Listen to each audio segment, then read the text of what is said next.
Salam sejahtera Malaysia, denyut nadi suara rakyat bergema di channel ini. Jangan lupa tekan butang subscribe, like dan share. Malaysia kita punya, cintai Malaysiaku, kita jaga kita.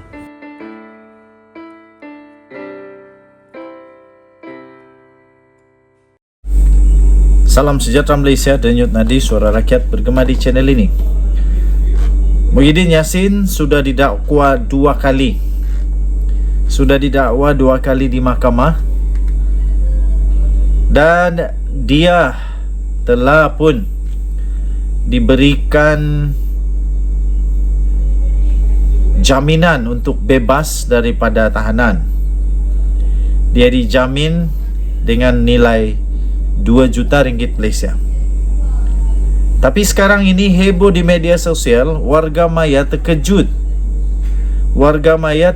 dengan kemampuan 2 orang anak Muhyiddin Yassin yang sediakan wang untuk ikat jamin 2 juta ringgit dalam masa yang singkat.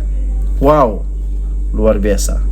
Sebab itu mungkin menyebabkan ramai warga maya yang hairan. Macam mana anak Tan Sri Muhyiddin Yassin boleh cari wang 2 juta dengan masa yang singkat? Pengerusi Perikatan Nasional PN Tan Sri Muhyiddin Yassin telah selesai membayar wang ikat jamin sebanyak 2 juta ringgit di kaunter pendaftaran jenayah Mahkamah Session di sini pada jam 11.30 pagi pada Jumaat. Memetik sinar harian, Presiden Parti Pribumi Bersatu Malaysia Bersatu itu telah berjaya melunaskan bayaran berkenaan menerusi 2 penjamin, iaitu 2 orang anaknya.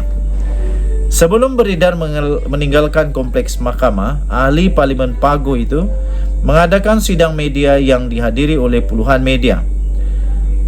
Pada ketika itu, Hakim Azura Alwi telah menetapkan jumlah itu selepas membenarkan permohonan daripada pihak pendakwaan terhadap Muhyiddin Yassin yang berdepan dengan 6 pertuduhan kes rasuah berjumlah 232.5 juta dan pengubahan wang haram sebanyak 195 juta. Muhyiddin Yassin menjadi pemimpin bersatu ketiga didakwa di mahkamah ini atas tuduhan jenayah selepas bekas ketua penerangannya Datuk Wan Saiful Wan Jan dan timbalan ketua bahagian Bersatu Segambut Adam Radlan Adam Muhammad.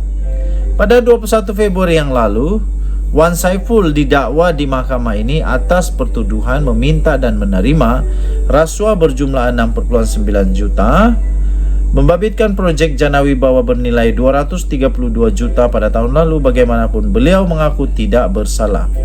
Pada hari yang sama, Adam Radlan dituduh atas 2 pertuduhan termasuk menerima rasuah RM500,000 membabitkan projek Jana Wibawa. Pada pagi Jumaat, Muhyiddin Yassin didakwa sebagai seorang pegawai badan awam, iaitu Perdana Menteri Malaysia dan Presiden Bersatu telah pun menggunakan kedudukan untuk suapan wang bernilai berjumlah 232.5 juta daripada seorang individu, iaitu Azman Yusof 51 tahun dan 3 syarikat lagi, iaitu Bukhari Aquatic Sdn Bhd, Nepturis Sdn Bhd dan Mamfor Sdn Bhd bagi sekutu parti itu di antara 1 Mac 2020 dan 20 Ogos 2021. Tuan-tuan dan puan-puan, kerana itu ramai yang mempersoalkan, bertanya rasa pelik bagaimana anaknya boleh jumpa cepat wang itu untuk membayar jaminan. Tapi pada pendapat saya, wang itu memang senang didapat kalau beramai kawan. Jadi bolehlah dapat masa yang singkat. Jadi saya fikir anak Muhyiddin Yassin tak melakukan apa-apa salah. Cuma mungkin dia sudah ada duit simpanan sedikit. Lepas itu ditambah dengan ramai kawan, kumpul minta tolong, abah kena perlu 2 juta dalam masa ini untuk jaminan. Saya fikir boleh kumpul dengan segera. Apa pendapat kamu? Boleh tinggalkan komen. Bye bye. Salam sejahtera Malaysia. Hasil daripada risikan hasil daripada maklumat terkini, hasil daripada pembacaan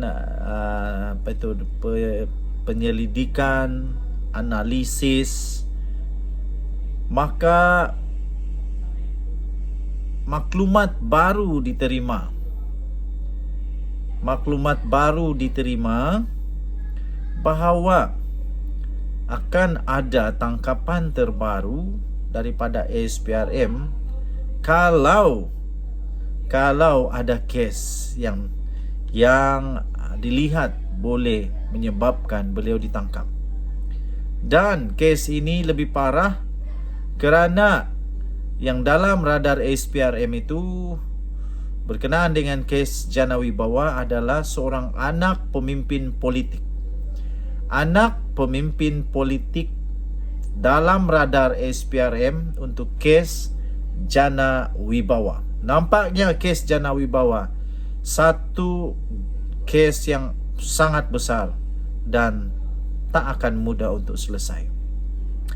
Anak seorang pemimpin politik dikatakan sekarang ini berada dalam radar Suruhanjaya Pencegahan Rasuah Malaysia SPRM ketika agensi anti rasuah itu memperluaskan siasatannya berhubung program Jana Wibawa.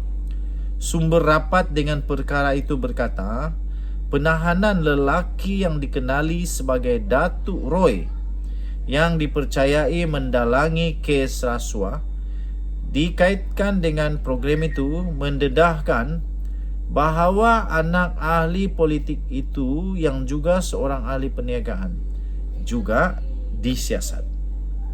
Menurut sumber itu, nama ahli perniagaan itu bocor selepas Datuk Roy memperoleh senarai nama yang dikaitkan dengan program Jana Wibawa daripada seorang kenalan SPRM yang juga dikatakan seorang pegawai kanan di dalam SPRM. Datuk Roy menghubungi mereka yang berada dalam senarai itu dan menawarkan untuk membantu mereka untuk mengelak tindakan dikenakan terhadap mereka untuk mendapatkan bayaran sebagai balasan, kata sumber itu kepada FMT. Siapakah anak kepada pemimpin politik itu yang bocor selepas Datuk Roy memperoleh senarai nama itu dan dia cuba untuk selamatkan anak ahli politik itu? Wow. Beliau diberikan clue beliau juga adalah seorang ahli perniagaan. Ahli perniagaan. Jadi siapa anak ahli politik yang berniaga sekarang ini, yang seorang peniaga, ahli perniagaan sekarang ini pasti tak boleh tidur. Menurut sumber itu, nama ahli perniagaan itu bocor selepas Datuk Roy memperoleh senarai nama yang dikaitkan dengan program Jana Wibawa daripada kenalan SPRM yang dikatakan seorang pegawai kanan. Huyo. Ini baru besar. Bukan hanya bapa, anak pun terlibat. Sakau, jangan tak sakau. Sakau sampai kena tangkap padan muka. Kita jumpa lagi, bye-bye.